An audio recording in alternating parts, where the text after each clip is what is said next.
What is going on, guys? It's Rick here, and bring you back another video. And today we start a new tournament that I played at the end of August. Yeah, and it was less. No, actually, it was my Chess Open. Sorry, excuse me, my Chess Open, and it was probably like the most insane tournament that I've ever played. It had like players like Nigel Short, Daniel Darda, Jan, Christian Sebastian or whatever, and the Magnus teammate. I don't know how to pronounce his name, but yeah, I had really strong players, and yeah, I think out of there were like 200 and something players, and I was like at the starting rank I was like 195 or something like that. So pretty stacked tournament, and I did play pretty much just like strong players, like almost all the games. So yeah, like the first round I beat a really little kid, but the game was not interesting at all, so I thought it wouldn't be worth covering. So we jump on to the second round. I am paired against Rodrigo Ribeiro, a 1945 rated player, and yeah, let's see how the game went. So I had the black pieces. He started the game with d4. I went d5, c4, e6, knight c3, bishop e7. So pretty much a queen's gambit decline, which yeah, I tend to play a lot against d4 c4.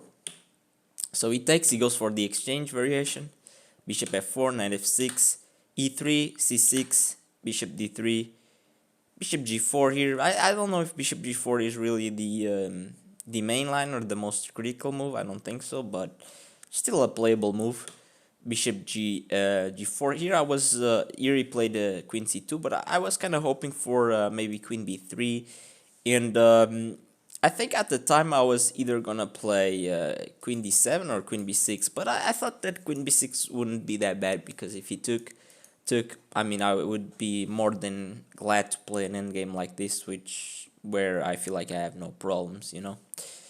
But yeah, either queen d7 or queen b6 would be my choices. So here he played queen c2. I played knight bd7. He played knight e2. Bishop h5 here. And yeah, this bishop h5 was pretty much, I wanted to trade this good bishop for my not so great bishop. And yeah, so I played bishop h5. He castled. I played bishop g6. He played rook b1, going for a minority attack. Here I played a5. He played a3. I took the bishop on d3. He took the bishop, and I castled. And here he plays b4. And here, apparently this is a big mistake. Yeah, you can say it's a big positional mistake by my opponent. Here he had to play something like h3, something slow, I guess. It's what the computer is indicating. And the problem with going b4 directly is that he's not really in time to meet my move.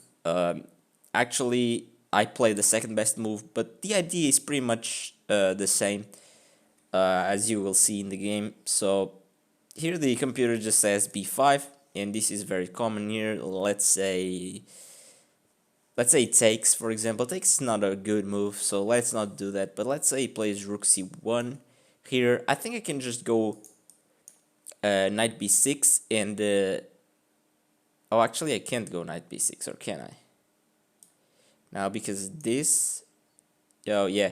Actually, this is a similar tactic happened in the game. But actually, the best move is knight b6 and allowing that tactic. But the simple idea is putting the knight here on c4 and blocking these pawns with this b5 move, blocking, putting a knight here, and this weakness here doesn't matter that much because he won't be able to target it easily.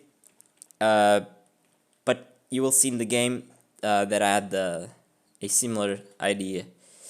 So here, yeah, he played b4, he took, and here I played b5, which is which is correct. This is the idea, to stop this minority attack like this. It looks a bit weird if you're not familiar with it, because you get a backward c pawn, c6 pawn, but the idea is pretty simple. Just play knight b6, play knight c4, and he can't really take care of this that easily. And you know, you might even play something like knight d7, knight b6 to reinforce the knight on c4, and then you can start your play on the king side and try to mate your opponent. It's pretty much the idea. So yeah, I played b5, which is correct, and here he played rook c1, and here comes the losing move.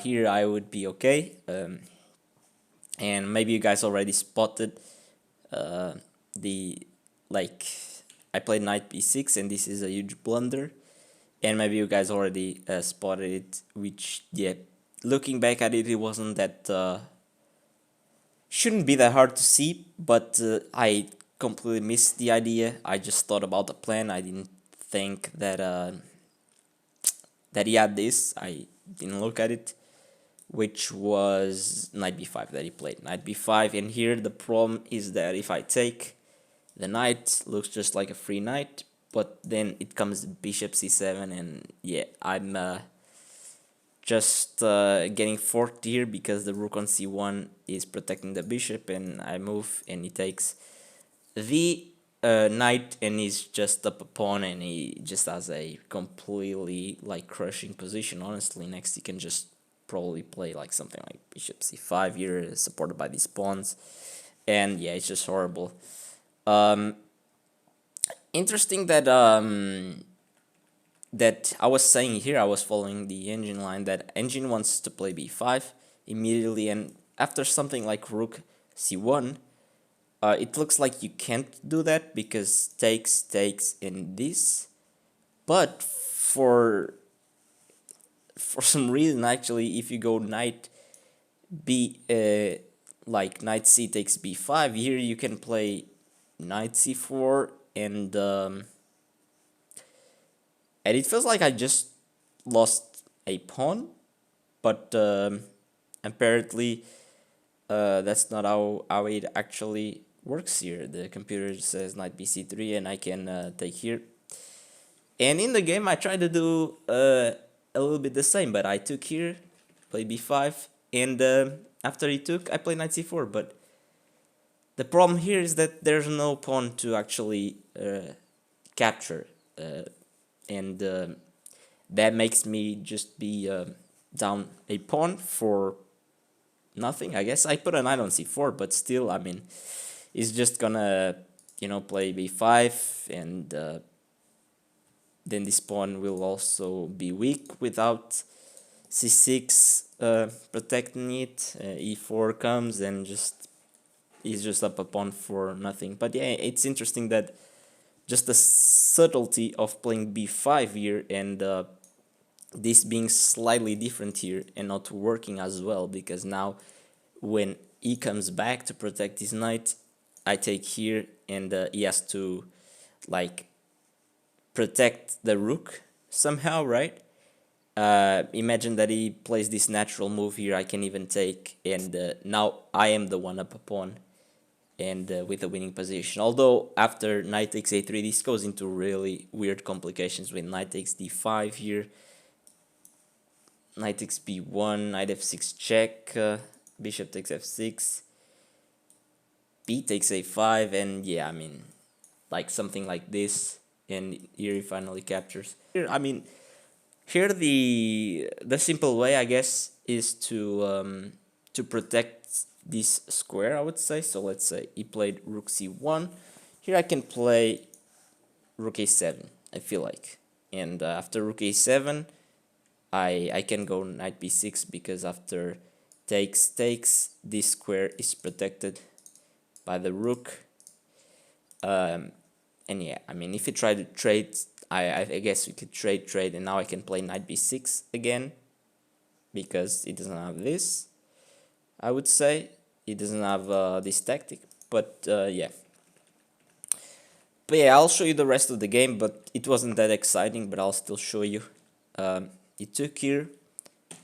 I played the knight on c4, knight goes to c3, back to c3. I go rook a3, trying to put pressure on the knight. It goes b5, which is very nice. I go queen b6. I don't know, at this point, yeah, I can't really explain what I was doing. Queen c2 here, like here, queen c2, rook c8, and bishop g5. Nice move, just probably just, you know, trading pieces and just try to simplify the position, I would say. I went knight d6 here. He took the I took here with a pawn question by my part. And here he played queen b2, queen a8, knight takes d5 here, and of course now if I take the knight, he takes the rook. So I trade rooks and I play rook a7, but he still goes like, yeah, takes the knight on takes the bishop on e7, and here he's just making a few more moves, and he just mates me. I resigned here, but yeah, he was just gonna mate me after king h4 and rook h5. So pretty poor game that was pretty much decided by a blunder that I did because I didn't see his tactical shot, which yeah, it's sad, but it happens, you know. Something that you know, I've realized is that maybe my tactics, maybe I thought that the end games were my worst thing, but maybe tactics is also a very bad and poor part of my game, honestly. Just in general, the tournaments are a really good way to make you see what your actual like weaknesses and strengths are. And for sure I can say like rook endgames, a big weakness. Just also some tactics just fly through my head and I just am not aware of that possibility, which yeah, it shouldn't be like that. That was the game, the second round, and I'll see you guys next round. In yeah, this was a short video compared to the others, but there wasn't much to cover here. And yeah, let's see if I was able to bounce back from this kind of sad loss. And yeah, I'll see you guys in the next video. Bye bye.